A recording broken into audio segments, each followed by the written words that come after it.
Normalement, c'est bon. Est-ce que tout le monde voit? Voilà, c'est bon, oui. Oui, c'est bon. OK. Donc du coup, bonjour à tous. Je vais vous parler d'une expérimentation nationale qui se tient en ce moment sur, l'élevage extensif en milieu humide. Donc c'est une présentation pas spécifique sur des actions, tourbières, mais, voilà, on sur un des 3 sites, on va essayer de montrer un petit peu ce qui s'y passe. Donc, une petite présentation d'abord de la structure, dans laquelle je travaille, donc le Forum des marées atlantiques, qui est un syndicat mixte créé il y a une vingtaine d'années pour faciliter la gestion durable des zones humides et concilier les activités humaines. Donc, ça a été créé donc le siège est à Rochefort en Charente-Maritime et cette structure a été créée à l'origine, pour répondre à des questions, plus locales et petit à petit a étendu son champ de compétences et sa localisation puisqu'à l'heure actuelle, il y a 2 antennes en plus du siège, donc une à Brest et une, à Saint-Omer. Donc les 3 actions majeures du syndicat mixte, c'est de favoriser, l'accroissement et la diffusion des connaissances sur les zones humides et en particulier les zones humides littorales, de proposer un appui méthodologique et technique aux porteurs de projets et d'animer des communautés, de techniciens sur cette, thématique-là et depuis 2001, le Forum des marées atlantiques est reconnu, pôle relais zones humides, au même titre que le pôle relais tourbière et dans les dernières, conventions que nous avons avec l'OFB, il y a une action un petit peu plus spécifique sur, la montée en compétences, des acteurs agricoles sur la préservation des milieux humides. Hem, donc pour revenir sur l'expérimentation qui est l'objet de ma présentation, donc je vous ai refait un petit contexte. Donc en 2017, il y a eu une demande des 2 ministères en charge de l'environnement et de l'agriculture pour une expertise sur l'élevage en milieu humide. Et donc cette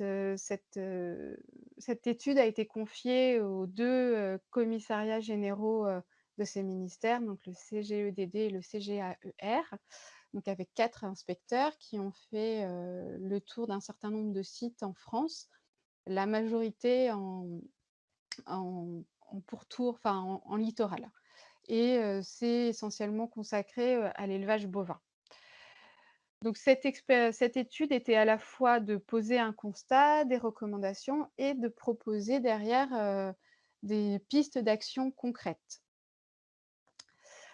Hop, donc le rapport a été publié fin 2017. Vous avez le lien là sur ma diapo si certains veulent le lire et donc ce rapport donc pose un constat qui est un petit peu, connu par tout le monde, mais qui a le mérite au moins d'être remis, au clair, sur papier, qui est à la fois, le milieu de enfin la filière élevage se porte pas forcément, au mieux, actuellement et les milieux humides ne sont pas non plus, à en pleine possession de leur fonctionnalité, on va dire.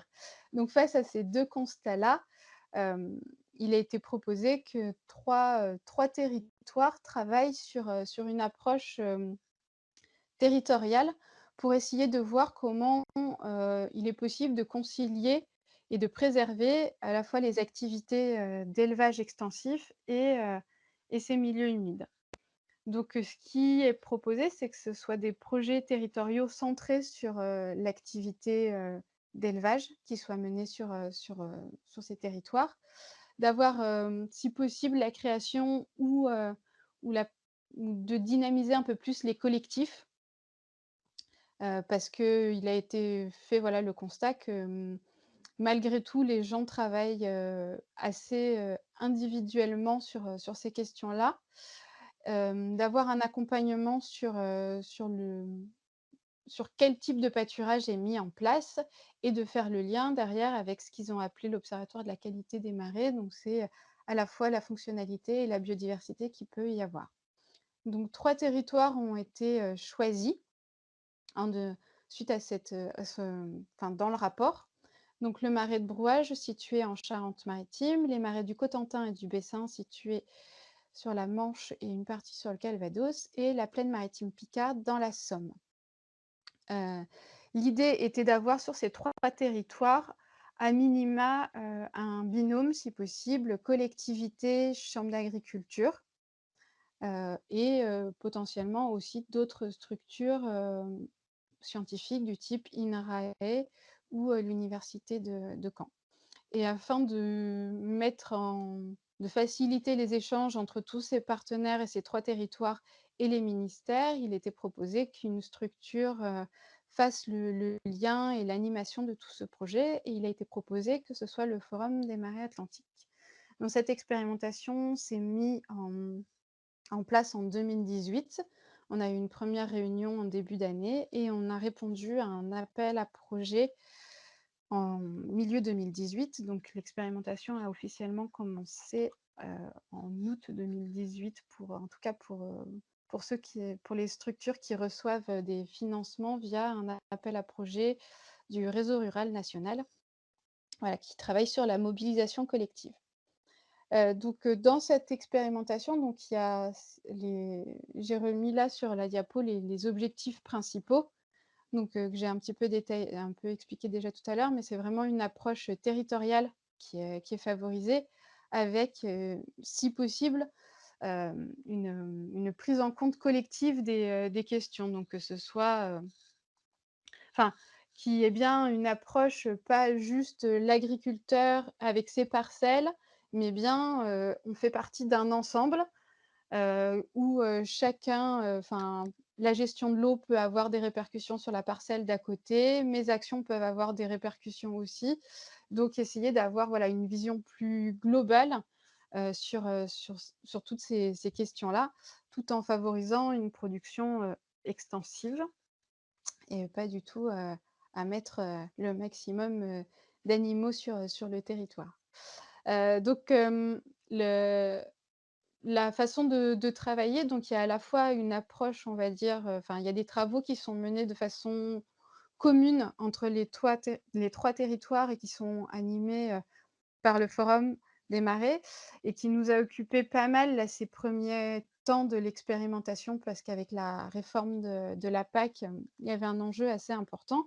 Donc c'était sur les évolutions des aides publiques, donc où il était proposé dans le rapport de travailler sur la mise en place justement de MAE, donc de mesures agro-environnementales collectives. Hem, il n'y a pas eu de test possible de ces MAE puisque enfin, c'était ce qui était envisagé au tout début, mais ça n'a pas pu se faire. Donc ce qui a été fait, ça a été beaucoup de réflexions pour proposer, au ministère de l'Agriculture, une MAE zone humide, globale qui a priori, malheureusement n'a pas été, retenue là dans dans le plan stratégique actuel. Mais par contre, il y a un travail qui continue sur une MAE sur la gestion raisonnée du parasitisme, qui est déjà un travail qui a été mené depuis longtemps, donc qui avait été proposé par la Fédération des parcs, naturels régionaux déjà sur l'ancienne, programmation PAC et qu'on espère en tout cas que sur ces MAE qui seront, hem, portés par les régions sur la future PAC, il puisse y avoir, voilà, une MAE un peu spécifique là-dessus. Donc si certains veulent avoir plus d'informations ou participer sur nos travaux ou nous aider à porter cette mesure, n'hésitez pas à nous contacter parce que là, les négociations sont encore en cours. Et puis, il y a aussi le nouveau dispositif, donc les paiements pour services environnementaux. Donc, au moment du rapport, en fait, c'était juste proposé de travailler sur les services, enfin sur les PSE. Pour nous, on a fait 2 distinctions. Donc il y a les PSE, avec des fonds publics qui sont en ce moment testés via les agences de l'eau. Donc on a un territoire, j'en parle un peu après, qui le teste et puis il y a globalement les paiements pour services environnementaux qui sont un dispositif qui peut être très bien contractualisé entre, une entreprise et directement un agriculteur ou un groupement d'agriculteurs qui là, du coup, sont sont des contrats privés et donc du coup ne rentrent pas du tout dans le cadre des aides publiques. Donc on suit un petit peu ce qui peut être fait un peu partout, en France, mais pour l'instant, il n'y a pas de test concret qui est mené sur les 3 territoires, test. Et après, il y a les 3 autres thématiques qui sont plutôt, traitées, on va dire, par chaque, territoire de façon individuelle, sur lesquelles nous, on essaye de favoriser les échanges, mais il y a pas forcément un travail, commun pour l'instant qui est mené, sauf, bon, sur la gestion raisonnée du parasitisme via la MAE, mais sinon chaque territoire, a soit mis en place une commission sanitaire ou un travail particulier, avec les avec les vétérinaires. Il y a j'illustrerai un petit peu après sur comment on travaille sur l'adaptation et la valorisation des pratiques et après on va dire plus un thème classique un petit peu, sur la partie, élevage, en milieu humide. C'est tout ce qui est autour de la valorisation des produits. Pas mal de choses ont été faites et continuent à être faits. Hem, Sachant qu'il n'est pas du tout dans notre idée comme je disais tout à l'heure, que c'est vraiment une approche, territoire, qu'on n'est pas du tout dans l'idée de développer une filière, nationale sur, les produits en zone humide ou un nouveau label ou autre. C'est vraiment de s'appuyer sur la dynamique locale et comment, on peut faire un lien entre, ce territoire et la valorisation de ces produits et d'essayer d'avoir une animation, locale et une gouvernance multi-acteurs, voilà, d'essayer d'un petit peu décloisonner, heu, pas simplement, les agriculteurs avec les questions agricoles, les élus avec le développement économique du territoire et pas forcément de lien entre tout ça. Donc voilà, ce qui est fait, là sur chaque territoire, c'est d'essayer justement de mettre un peu tous les acteurs autour, de cette question-là. Donc parmi les 3 territoires, pilotes, je détaille un tout petit peu plus là ce qui peut se passer sur le parc, des Marais du Cotentin et du Bessin parce que c'est là où il y a des prairies tourbeuses ou paratourbeuses.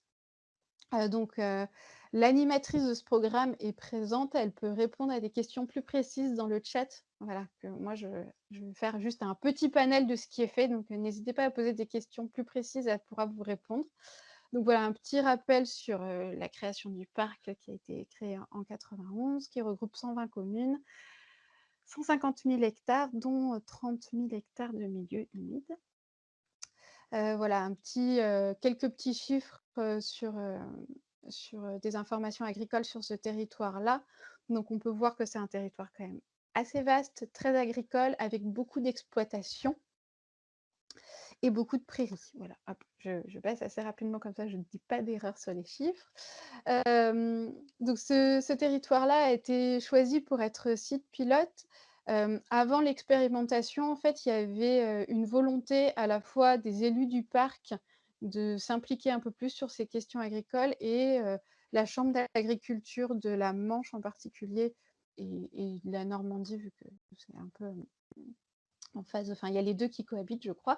Voilà, de travailler plus précisément sur la question de l'élevage, en milieu humide et le fait que ce territoire-là ait été choisi comme site pilote, ça a permis voilà, de formaliser clairement un programme, en tout cas dans les premiers temps pour 3 ans, avec le recrutement d'une personne, au sein du parc pour coordonner tout ce programme avec l'appui, de l'ingénierie de la chambre d'agriculture.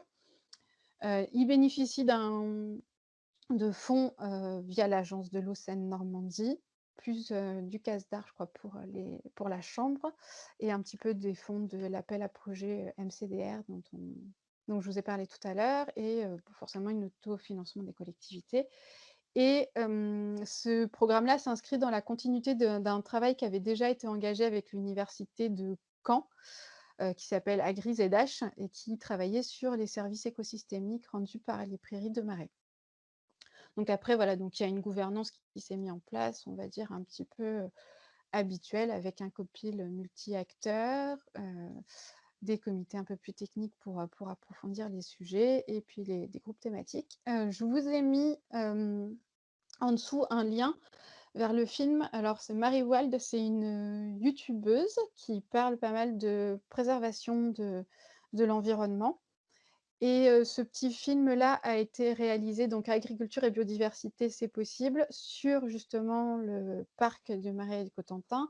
C'est, la personne qui travaille à l'université de Caen qui vient avec elle et qui lui fait un topo sur comment fonctionne une prairie humide, qu'est-ce qu'on y trouve, le lien avec, l'activité agricole. Donc ça fait un petit film qui dure 8 minutes, donc là, on va pas le diffuser, mais voilà. Donc ça fait part je crois que ça fait partie d'une série qui a été commandée par le ministère de la transition écologique. Ouais. Donc pour détailler un petit peu plus les actions qui sont faites, par le parc, j'ai un petit peu détaillé tout à l'heure, voilà, toute la question sur les MAE et comment les MAE pourraient, on aurait pu proposer une contractualisation collective, mais qui semble a priori pas du tout une piste retenue, pour l'instant sur la future PAC, donc je pense que malheureusement, on ne pourra pas avoir, voilà de contractualisation collective, là sur les milieux humides pour, la fois prochaine.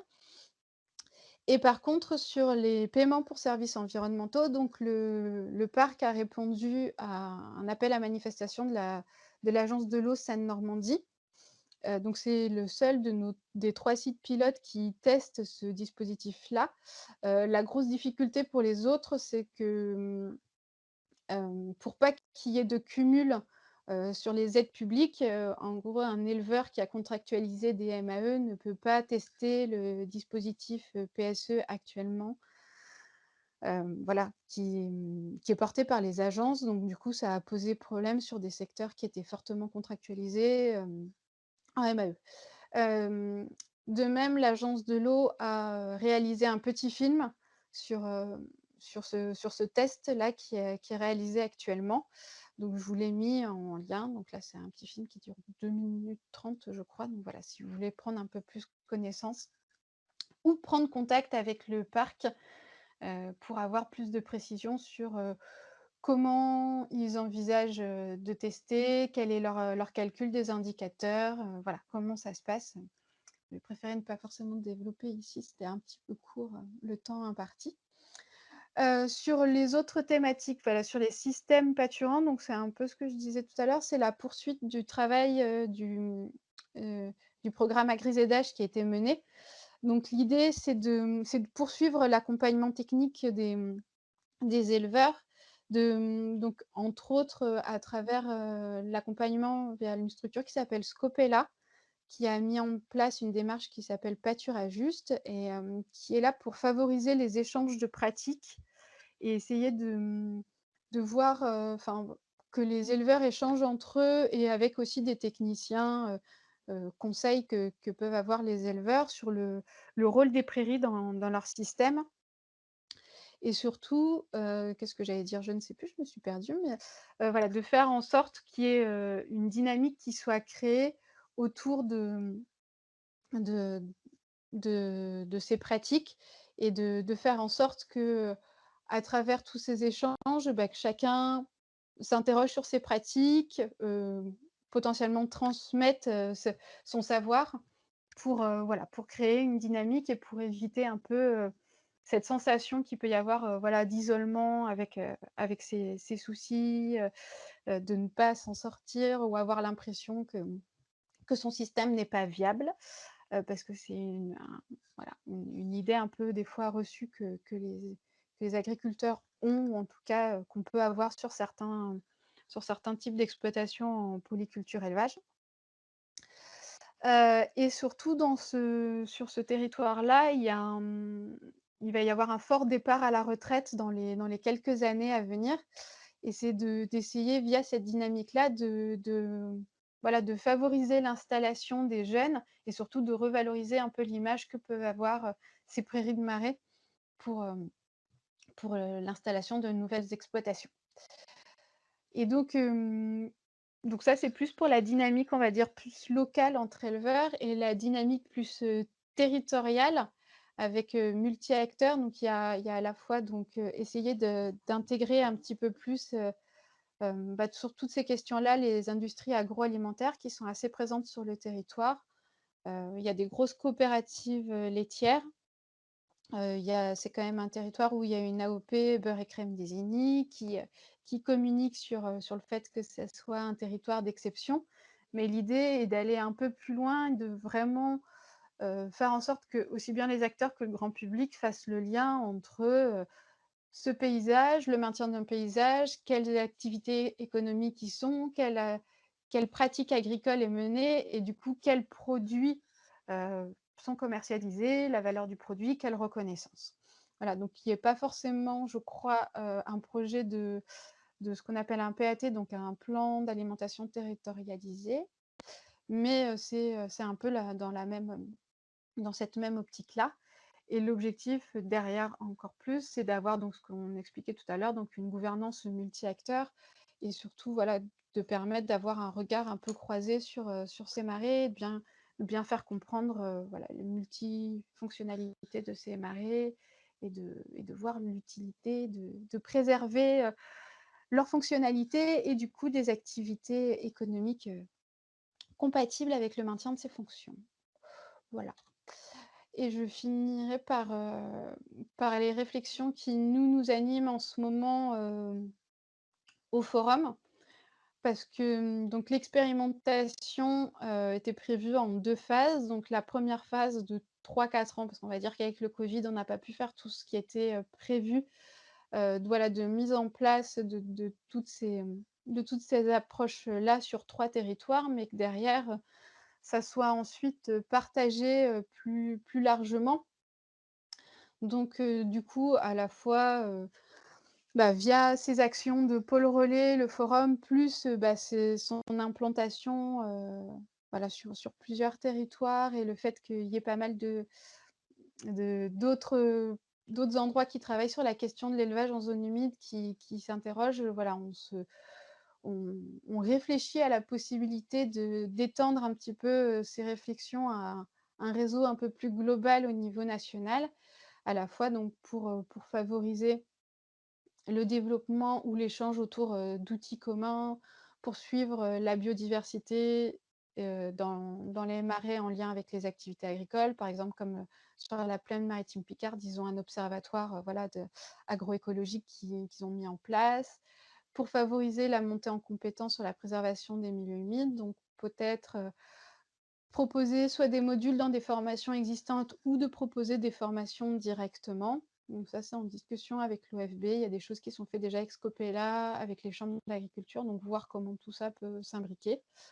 D'aider au partage de savoir et de techniques, donc c'est continuer à favoriser, voilà, les petits réseaux, entre guillemets, d'échanges techniques et surtout, d'encourager l'innovation, donc de permettre encore une fois que les chercheurs, et les gestionnaires, agriculteurs se rencontrent et discutent sur les questions.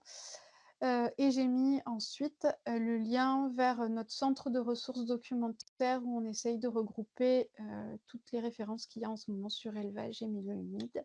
Et je crois que voilà, j'ai fini en mettant les contacts, du pôle agroécologie du forum. Merci Florence. Je vois que parmi les questions, c'est surtout des questions qui se rapportent à des vidéos ou des demandes de renseignements. Donc, je proposerai à Florence ou aux autres personnes concernées de pouvoir mettre en lien vers ces documents ou ces vidéos, ces demandes.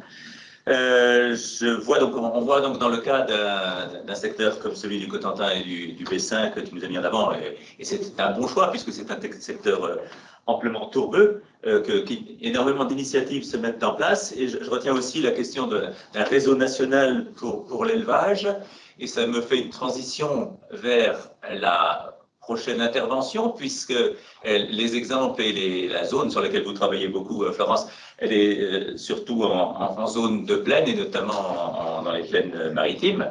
Et là, nous allons avoir, parmi nos 4 interventions de cet après-midi, 2 cas qui sont pris en montagne. Donc, il est intéressant de voir aussi les particularités de l'élevage et de l'agriculture en général dans les zones de moyenne montagne.